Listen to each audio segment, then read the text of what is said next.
तो जय जोहर जय छत्तीसगढ़ दोस्तों, स्वागत है दोस्तों हमारे नए वीडियो में। दोस्तों आज की इस वीडियो में कोसा की साड़ी जो छत्तीसगढ़ी सॉन्ग है उसको आप किस प्रकार से जियो कॉलर टून आप बना सकते हैं, आज की इस वीडियो में यही बताने वाला हूं।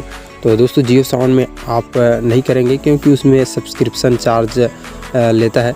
तो दोस्तों फ्री में जो हो रहा है उसको आप फ्री में ही करिए तो ही अच्छा है। तो दोस्तों इसके लिए आप लोगों को फ्री में करना है तो जियो माई जियो ऐप है उसमें फ्री में हो जाता है, तो फ्री का ट्राई करते हैं।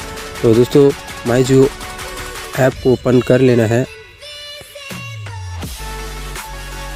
तो दोस्तों इस प्रकार से उसका इंटरफेस आप लोग को दिखाई देगा और यहाँ पर नीचे जाएंगे तो ट्रेंडिंग सेक्शन में आप लोग को जियो टोन से यहाँ पर मिल जाएगा, उसको आपको टैप कर लेना है और यहाँ पर सर्च बार में आपको कोसा की साड़ी आपको सर्च कर लेना है। तो दोस्तों आपको स्पेलिंग में कोई प्रकार का मिस्टेक नहीं करना है।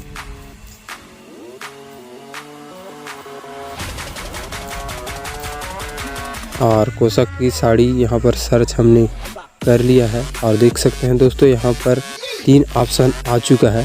तो आप चाहे तो प्ले करके भी देख सकते हैं या फिर ऐसे ही आप लगा सकते हैं। तो दोस्तों मैं फर्स्ट वाला है, आप भी फर्स्ट वाला ही लगाइए। फर्स्ट वाला है उसको आपको सेट एस जियो टोन से यहाँ पर क्लिक कर दीजिए और यहाँ पर जिस नंबर में भी आपका ये सॉन्ग सेट होगा उसका नंबर आप लोग को शो कर देगा और यहाँ पर आपको डन कर देना है। तो दोस्तों इस प्रकार से आप कोसा की साड़ी जो छत्तीसगढ़ी सॉन्ग है उसको आप जियो कॉलर टून सेट कर सकते हैं। तो उम्मीद है दोस्तों यह वीडियो आप लोग को पसंद आया होगा तो वीडियो को लाइक कर देना यार। चैनल पहली बार आए हैं तो चैनल को सब्सक्राइब करके बेल आइकन को प्रेस कर देना। तो दोस्तों हम और भी ऐसे ही वीडियो लेके आते हैं, तो मिलते हैं किसी नेक्स्ट वीडियो में।